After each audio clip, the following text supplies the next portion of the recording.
On voit bien toute la complexité de cette enquête sur un objet aussi complexe que celui-ci, avec des matériaux divers, la complexité de la compréhension des matériaux, de la structure, de la fonction de cet objet, et chacune des recherches allant de pair avec l'autre. Le 19e siècle, c'est en effet l'âge de la polychromie, donc nous allons rester dans la polychromie, on l'a dans l'architecture, dans les objets d'art, mais aussi dans la sculpture. Et donc j'appelle Édouard Papet et Axel Davady qui vont nous parler de la Corinthe de Jean-Léon Gérôme. Édouard Papet est conservateur en chef des sculptures ici à Orsay et c'est un spécialiste de sculpture polychrome ou polychromée. Notamment, il a été commissaire de l'exposition Gérôme, mais aussi Carpeaux plus récemment. Et puis Axel Davady est conservateur à la filière sculpture. Elle a suivi plus spécialement le travail sur cette Corinthe.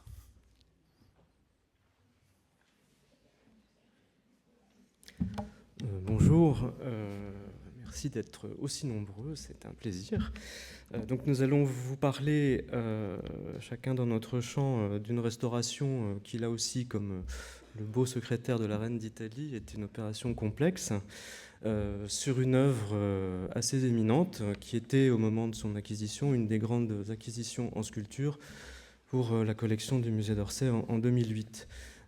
Corinthe est la dernière sculpture sur laquelle Gérôme travaillait l'année de sa mort, en 1904, et elle a surtout la particularité d'être un des seuls plâtres originaux subsistants de Gérôme, et surtout le seul plâtre original polychrome peint connu de l'œuvre sculptée de Gérôme, puisqu'il pratiquait la sculpture en même temps que la peinture. C'est une œuvre qui avait attiré notre attention et en l'examinant avant la vente, nous avons pu voir, comme tout le monde, qu'elle présentait un surpeint de grande ampleur sur l'ensemble de sa totalité. En faisant des recherches dans les archives de la descendance Gérôme, je me suis rendu compte que l'œuvre avait été repeinte sans doute pendant l'hiver 1929 par un des enfants de Jérôme, sans doute parce que la polychromie d'origine était endommagée, et donc elle a été entièrement repeinte et depuis, a priori, pas touchée. Ce cas de plâtre peint polychrome est une chose un peu à part dans la restauration des sculptures dont nous avons la charge. Donc nous nous sommes tournés une nouvelle fois vers le C2RMF. Là voilà, donc avant restauration, en cours de dégagement, mais Axel Davady vous en parlera mieux que moi tout à l'heure. Nous avions déjà en 2005, grâce au généreux mécénat de la banque BNP Paribas, pu nous attaquer à l'étude et à la restauration d'œuvres éminentes de notre collection, les 36 célébrités du juste milieu de Daumier, qui présentent la particularité d'être des terres crues, donc c'est encore plus compliqué peut-être, peintes à l'huile. Et nous avions souhaité avoir les compétences du C2RMF, qui nous semblait la seule institution possible pour ce travail. Et l'idée était, vu la complexité là aussi des repeints, je ne peux pas m'étendre dessus, de faire appel à des restaurateurs spécialisés dans la polychromie médiévale et Renaissance, dont les thématiques nous semblaient proches des nôtres, puisqu'il n'existait pas jusqu'à ce moment-là une espèce de section un peu indépendante autour de la polychromie 19e, que nous avons finalement peut-être contribué à bâtir. Vous voyez ces restaurations qui nous ont permis de retrouver gauche-droite, à droite, pour certains bustes, la polychromie d'origine. Je vais faire un bref contexte de la sculpture polychrome de Gérôme. Au XIXe siècle, les historiens de l'art et les artistes considèrent qu'il y a deux types de polychromie possibles. La polychromie naturelle, qui consiste en l'assemblage de matériaux, marbre, bronze, afin d'obtenir de la couleur. Donc ici, un buste de Charles Cordier, je vais aller assez vite. Et la polychromie artificielle, qui, elle, fait plus allusion à la ganosis antique, donc à la mise en peinture antique des sculptures en marbre, principalement. Ici, vous avez un exemple de Ringel-Dilzach en cire peinte. Les artistes qui commencent à s'intéresser à la polychromie et à recréer des sculptures polychromes au XIXe siècle, après de vifs débats esthétiques, vont s'orienter vers les deux solutions. Gérôme s'orientera vers la polychromie artificielle, donc la sculpture mise en peinture. Il s'intéresse à l'Antiquité, il n'est pas le seul, c'est un mouvement de fond. Ici, vous avez une tentative de reconstitution de l'Athéna Parthénos du Parthénon, c'est un envoi de Rome de 1879. Jérôme se met à la sculpture en 1878. Et vous voyez que lorsqu'il crée sa bellone, qui est aujourd'hui dans une collection particulière, en bronze et ivoire, donc elle est vraiment chryséléphantine, il s'inspire des œuvres de l'Antiquité. Il en fait un buste indépendant, on verra que ce sera le cas pour d'autres.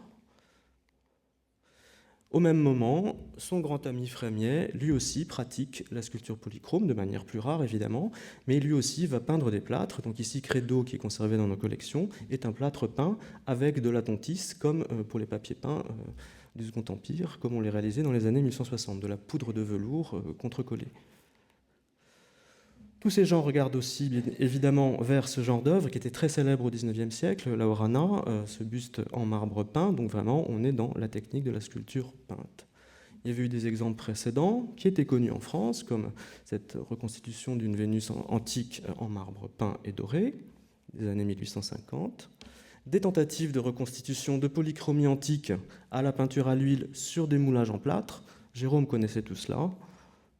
Et une des premières sculptures polychromes qu'il expose, c'est la Tanagra en marbre, donc une allégorie à la ville de Tanagra où on venait de découvrir les statuettes antiques, un marbre peint qui malheureusement a été nettoyé de manière un peu sauvage dans les années 1950. On n'a pas beaucoup de traces de cela malheureusement.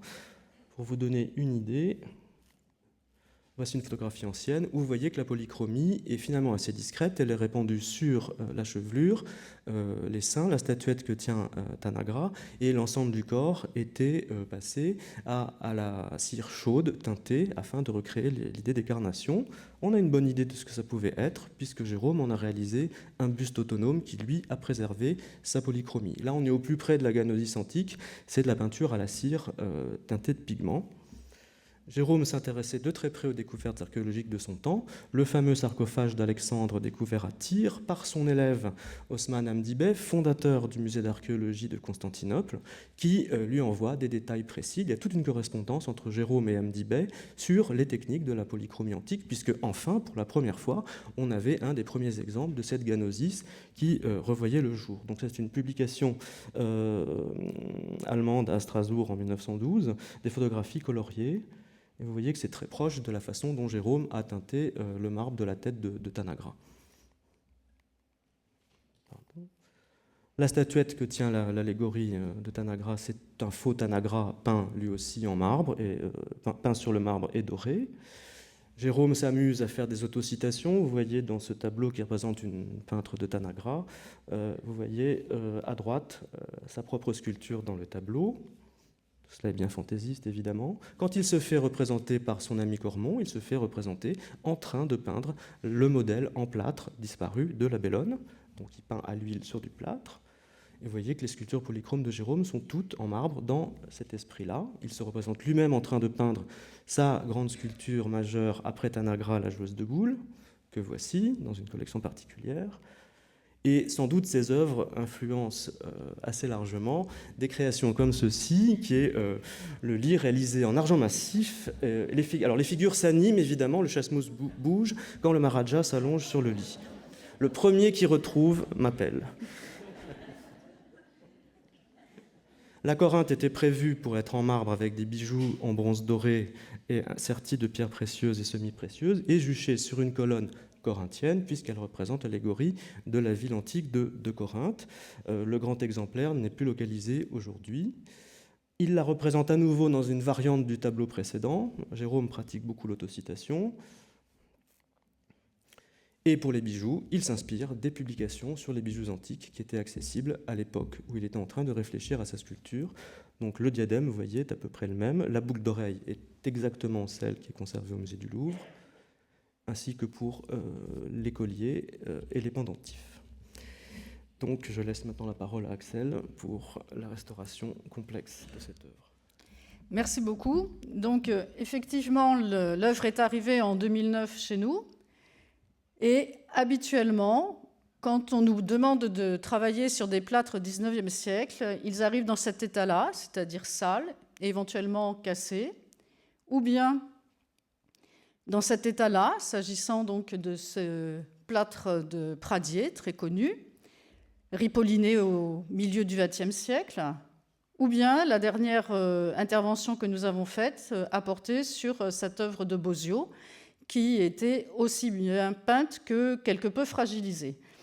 Donc, à l'issue des interventions en question, les œuvres se présentent dans cet aspect-là pour les 3 ombres de Rodin, entièrement donc nettoyées, le badigeon de propreté enlevé, retouche d'harmonisation sur l'ensemble des 3 ombres et restitution des bras manquants.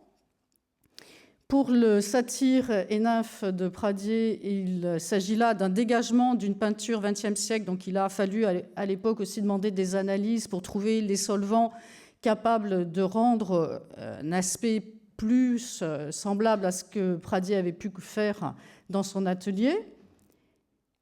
Et puis, pour l'amour de Bosio, là, en dehors des quelques problèmes structurels pas très graves qu'il connaissait, il s'est agi essentiellement d'alléger le repeint et de rendre à ce plâtre sa teinte bronze antique qui était la sienne. Donc évidemment, quand Édouard nous a demandé de travailler sur la Corinthe, il a fallu se tourner plutôt vers ce qui se faisait habituellement en sculpture du Moyen-Âge ou de la Renaissance. Et donc là, je vous présente rapidement... Oh là, c'est très rapide. Je suis vraiment navrée. Oh, si, ça marche à l'envers aussi. Donc, un dégagement sur le visage. Et ensuite, voilà ce que donnait l'œuvre totalement dégagée de ces différents repeints. Lorsque l'œuvre est arrivée et que la demande a été de la restaurer, nous avons d'abord fait faire une étude préalable par des restauratrices qui n'ont pas pu être présentes aujourd'hui et que je tiens à remercier. Donc c'est Juliette Lévy, Agnès Cassio et Marie Peyre. Et nous avons aussi constitué un comité scientifique composé de mesdames Catherine Chevillot, Antoinette Lenormand-Romain et Amélie Cimier pour justement discuter à plusieurs à la fois des résultats des analyses que l'on avait demandées et du parti à choisir. Donc, les restauratrices avaient déjà commencé à faire des fenêtres et à avoir une idée de la stratigraphie, mais elles souhaitaient malgré tout des confirmations. Donc, comme vous le constatez, la fenêtre vous permet de voir que le sourcil d'origine était beaucoup plus haut et que l'œil était traité différemment. Quant à la bouche, la couleur choisie par Jérôme était beaucoup plus claire et beaucoup plus douce. Et donc, on peut considérer que, effectivement, l'œuvre a été quelque peu fardée et présentait donc un aspect de surface qui n'était pas celui de Jérôme. Donc, vous avez là à la fois la couche de rose opaque assez saturée et puis le plâtre sous-jacent aux bijoux manquants au moment de l'arrivée dans nos ateliers. Et donc la nécessité effectivement de savoir si l'on pouvait aisément dégager ce repeint. Donc les analyses faites par nos collègues Anne-Solène Lehaut et Nathalie Pingot du groupe peinture du C2RMF ont mis en évidence que sur le support plâtre, une couche que l'on appelle couche de carnation, qui est donc la polychromie originale de Jérôme, avait été apposée. Vous en avez la composition. Je ne sais pas si vous arrivez tous à lire. Donc c'est du blanc de zinc et du blanc de plomb, et puis quelques grains de couleur à l'intérieur. Donc du bleu de céruléum, de la laque rouge et de l'ocre, qui donc donnait un aspect chair à l'ensemble de la sculpture. Et quand je dis l'ensemble de la sculpture, c'est des cheveux jusqu'à l'extrémité des orteils, y compris le collier en dents de sanglier qui est au cou de la Corinthe. Et par-dessus cette couche originale de carnation, vous avez le repeint 1930, composé, lui, de blanc de zinc et d'ocre. Nous avons aussi demandé à connaître le liant pour savoir si l'on pouvait distinguer, facilement enlever le repeint, mais les analyses faites à l'époque n'ont permis de savoir de connaître que 2 éléments, la présence d'huile et de kaolinite, sans pouvoir discriminer si l'huile était présente uniquement dans le repeint ou si elle était aussi présente dans la couche d'origine. Par conséquent, un dégagement chimique ne pouvait pas être fait, du moins sur le corps de la Corinthe. Parce que nous avons demandé aussi des analyses concernant la chevelure. La chevelure, vous avez le plâtre, toujours cette couche de carnation dont je vous ai parlé tout à l'heure, et une sous-couche qui précède la bronzine. Et par-dessus la bronzine, le repeint plus foncé des années 1930. Et puis, un autre élément a été analysé, c'est une des dents de sanglier, donc substrat de plâtre, la couche de carnation, comme je vous l'ai dit tout à l'heure, et par-dessus la fameuse argenture, qui n'est pas une argenture, mais de l'aluminium, ce qui n'est pas très étonnant, puisque il nous est arrivé, un peu avant la Corinthe, de traiter la restauration d'un Saint-Louis de Gonzague du Louvre en bois polychromé, et le vêtement argent du Saint-Louis de Gonzague était en fait une feuille d'aluminium. Donc voici les bijoux faits par Jérôme lui-même. Vous savez que Jérôme est fils d'orfèvre, que par conséquent, il a, en plus de ce que Édouard vous a dit tout à l'heure, une connaissance directe du métier, et sa curiosité archéologique lui permet d'utiliser donc ce motif de dents de sanglier que l'on retrouve dès l'époque mycénienne, et puis donc le collier que vous avez en dessous, et qui est lui composé d'une cire rouge, polychromé à la bronzine, et pour le médaillon central, des analyses ont été faites qui ont permis de constater qu'on avait donc une polychromie vert cuivre à base d'un vert de Véronèse, de bleu de Prusse et de blanc de barium.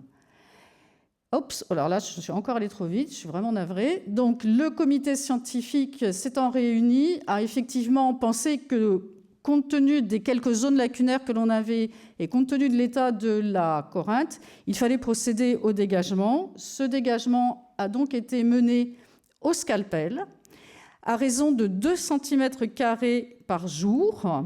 Et donc, il a fallu une équipe de 3 restauratrices qui se relayaient régulièrement, puisqu'évidemment, la technique demandait une extrême précaution et que c'était relativement fatigant pour elles de procéder à ce dégagement. Donc ça a fait l'objet d'une campagne, on va dire, pluriannuelle de dégagement qui a permis donc de traiter la face. Là, cette photo pour vous montrer la partie quelque peu complexe du dégagement à cet endroit-là, dans les parties cachées des jambes. Et puis, voici donc le visage en cours de dégagement. Et donc, on voit bien que l'œuvre originale avait été quand même passablement maquillée, en plus d'avoir été fardée par le peintre anonyme du XXe siècle. Donc, voici le visage en cours de dégagement. La chance que nous avons eue, c'est effectivement que sous ce repeint XXe siècle, l'ensemble des traits qui avaient été peints après la couche de carnation, l'ensemble des traits du visage, était entièrement complet, cet ensemble. Et donc, il n'en a eu aucune lacune, et c'était tout à fait remarquable, et c'était effectivement quand même un pari qui a été tenu. Et donc, voici le visage de la Corinthe totalement rendu à lui-même. Donc là, en cours de dégagement, vous voyez bien que la différence est passablement sensible, et on en aperçoit dans la partie droite de la photo les traits de pinceau du peintre du XXe siècle. Oh, de nouveau, je suis allée trop vite, excusez-moi. Il a donc fallu aussi, quand on s'est retrouvé devant cet état de surface, se poser la question de la retouche. Et puis, concernant les bijoux, vous avez là le diadème. Donc, comme vous constatez, quelques pointes métalliques en sortent parce que Jérôme a lui-même façonné ce diadème sur la tête de Corinthe. Il a affiché un certain nombre de tiges métalliques sur lesquelles il est venu installer les différents décors en cire qui sont, pour l'ensemble des bijoux, des décors de cire totalement moulés. Hop, oh, je suis désolée, encore une fois. Ah ben on va repartir du début. Ah ben oui. Wow. Oh, je suis éblouie par la technique. Ça va beaucoup plus vite qu'en sculpture. Hein. Ah, ça, je peux vous garantir, la restauration ne s'est pas faite aussi vite, mais...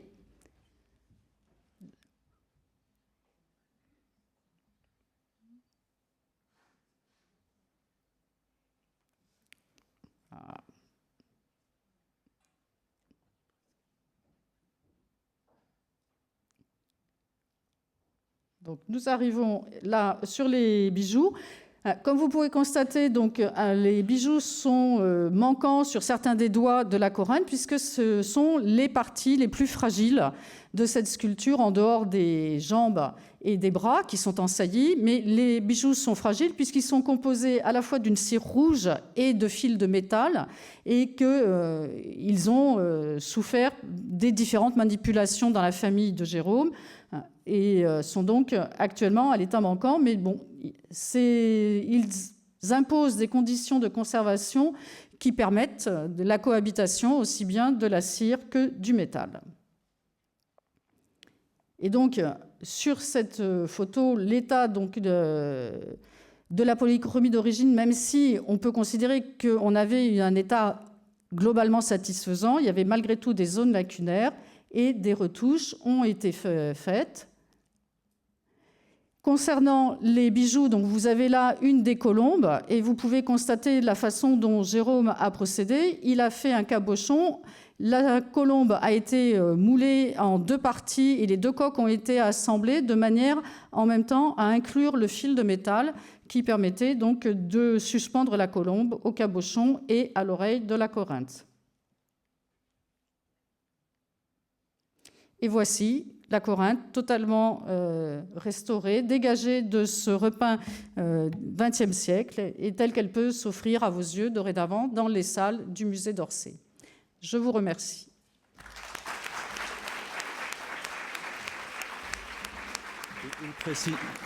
Une précision, elle est exposée dans 7 ans de réflexion, bien entendu.